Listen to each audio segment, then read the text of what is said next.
एक प्राध्यापक को अपने छात्रों से किस तरह का संबंध रखना चाहिए और ऐसे समय में भी ये महत्वपूर्ण बात है क्योंकि आज बहुत सारे आरोप अध्यापकों के ऊपर भी लग रहे हैं। शोध छात्रों से उनके संबंध बहुत सहज नहीं हैं। बिल्कुल। उसमें लड़की अगर छात्रा है तो और भी असहज स्थितियाँ हुँ। उत्पन्न हो रही हैं और बहुत सारी अप्रिय घटनाओं का उल्लेख हो रहा है।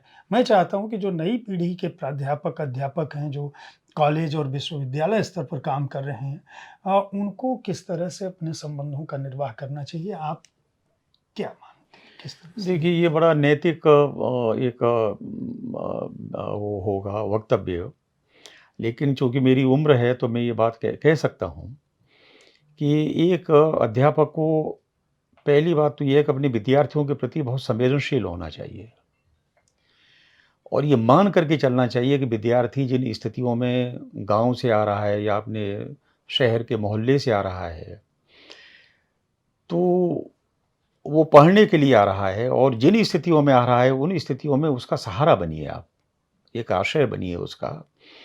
क्योंकि ये तय है कि जो हिंदी में जो विद्यार्थी आता है, वो बहुत बड़े परिवारों का नहीं होता। हिंदी में ज़्यादातर बहुत सामान्य परिवारों के या जो निम्न जो मध्य वर्ग है, उस परिवार के बच्चे ही पढ़ने आते हैं। जो बड़े परिवारों के बच्चे हैं या जो खाते-पीते परिवारों के बच्चे हैं, वो साइंस में चले जाते हैं, कॉमर्स में चले जाते हैं या कला संकाय में भी दूसरे विषयों में चले जाते हैं। हिंदी में नहीं आते। हिंदी में बहुत सामान्य परिवारों के बच्चे आते हैं और सामान्य परिवारों के जब बच्चे आते हैं, तो अपना संघर्ष हर अध्यापक को याद रखना चाहिए कि जब वो पढ़ रहा था, तो वो अपने अध्यापकों से क्या अपेक्षा रखता था। तो जो अपेक्षा वो रखता था, वो अपेक्षा आपका विद्यार्थी भी आपसे रखता है। मुझे लगता है कि इसकी पूर्ति करनी चाहिए और बहुत नैतिक और बहुत आदर्श की बात ना करें, लेकिन हर अध्यापक को इतना ईमानदार तो रहना ही चाहिए कि अपने विद्यार्थियों के सुख-दुःख में उसके साथ खड़ा रहे और हर विद्यार्थी को ये भरोसा भी हो कि और कोई मेरे साथ खड़ा हो, लेकिन मेरे गुरुजी मेरे साथ खड़े हैं। ये जो मेरे नक्शे के मुताबिक है, इसमें जोधपुर से आपकी जो अलीगढ़ से जो जोधपुर की यात्रा है और जोधपुर से जो वर्धा की। जी। वर्धा आप कैसे पहुँचे? वर्धा असल में इसके कई कारण हैं।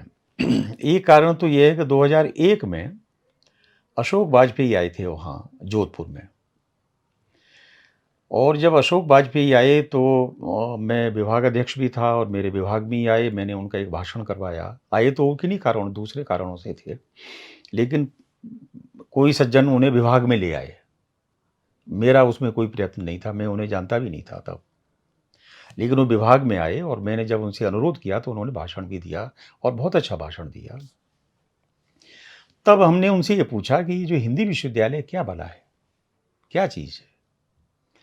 उन्होंने बहुत बड़ी-बड़ी चीज़ें हमें बताई कि जो हिंदी विश्वविद्यालय में हम ये चाहते हैं कि जो हिंदी का इस तरह का हो, अध्यापकों की नियुक्ति हो, तो कई स्तरों पर उसका मूल्यांकन किया जाए, उस तरह की नियुक्ति हो और हम ये चाहते हैं कि जो हिंदी का एक तरह का काबा वो बने, यानी एक तीर्थ बने वो हिंदी का और मानक बने।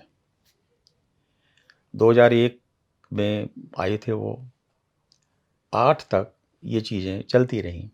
8 में या 9 में विज्ञापन निकला, महात्मा गांधी अंतर्राष्ट्रीय हिंदी विश्वविद्यालय का। तो मुझे लगा कि वहाँ तो देखना चाहिए, हिंदी का काबा है और हिंदी का अच्छा इस बीच में मैंने कुछ नहीं सुना। जो सुना वो ये सुना कि वहाँ झगड़े बहुत होते हैं। छात्र अध्यापकों के बीच में होते हैं या तरह-तरह के झगड़े होते हैं और वहाँ बहुत ज़्यादा उस तरह का हुआ नहीं है। ये मैंने सुना था उसके बारे में। बाकी ना मेरा वहाँ कोई संपर्क था, ना कोई ऐसा व्यक्ति था जिससे मेरा कोई संपर्क हो। तो स्वाभाविक है कि मैंने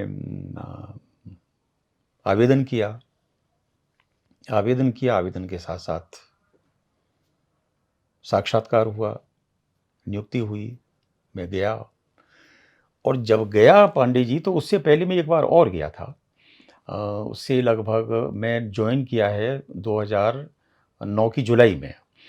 जनवरी में विभूति नारायण राय वहाँ कुलपति थे, उन्होंने एक हिंदी समय कार्यक्रम करवाया था।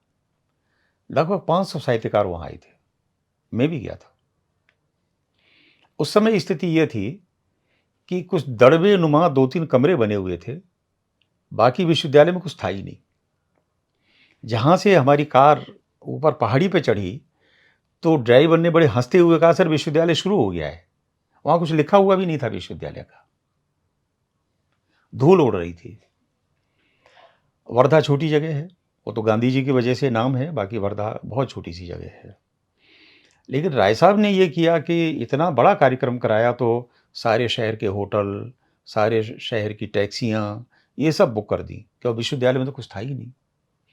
लेकिन जब मैं 2009 में गया, तब भी लगभग वही स्थितियाँ थीं। मकान बनने शुरू हुए थे, सड़कें थी नहीं, पानी था नहीं, बिजली का वो लकड़ी के खंभे लगा रखे थे, उन पे बिजली थी। कुल 150 बच्चे थे, 10-15 अध्यापक थे। बहुत ही मतलब कहने को अंतर्राष्ट्रीय हिंदी विश्वविद्यालय था। लेकिन धीरे-धीरे वो विश्वविद्यालय अस्तित्व में आया और मैं साहित्य विद्यापीठ का पहला आचार्य भी था, अध्यक्ष भी था और अधिष्ठाता भी था।